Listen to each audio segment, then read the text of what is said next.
This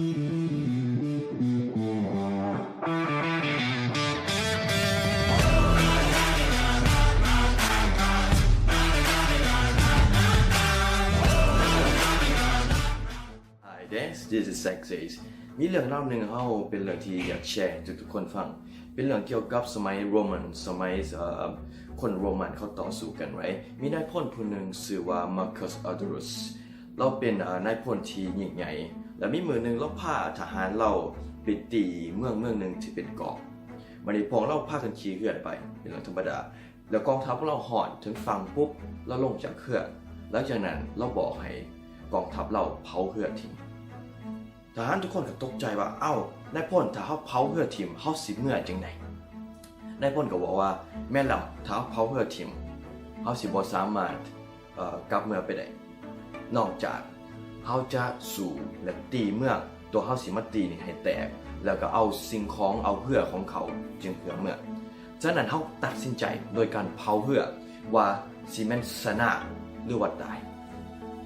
yesนั่นเป็นเรื่องเล่าที่เกิดขึ้นในสมัย Roman Empire คำว่าตัดสินใจคำว่าตัดสินใจมันหมายความว่าอย่างไรคำว่าตัดสินใจคำว่าตัดหมายความว่า cut ตัดสิ่งที่อย่างตัดทางเลือกอื่นออกเมื่อจะตัดสินใจเธอจะเห็นบางสิ่งบางอย่างจะหมายความว่าจะตัดทางเลือกอื่นออกจะโฟกัสเอาสิ่งอย่างเดียวหลายครั้งนะครับเขาบอกว่าคอยจะเห็นนั้นคอยสิเห็นอันนั้นเขาบอกว่าคอยจะเห็นนั้นคอยสิเห็นนั้นบริหมายความว่าจะตัดสินใจจะเห็นบางสิ่งบางอย่างฉะนั้นถ้าอยู่ในชีวิตเราแล้วถ้าจะตัดสินใจจะเห็นบางสิ่งบางอย่างจะต้องยอมที่จะเผาเหือหรือบางคนเขาบอกว่าเผาขวาที่จะขามาเผาเหือที่จะใส่มาเพื่อวิธีเดียวหรือว่าคนทางเดียวจะไปเป็นไปตรงหน้า so คำว่าตัดสินใจบริหมายความว่าคอยจะเห็นหรือคอยอาจจะเห็นเวลา you make decision เวลาที่จะตัดสินใจจะเห็นบางสิ่งบางอย่างจะหมายความว่าจะให้ความ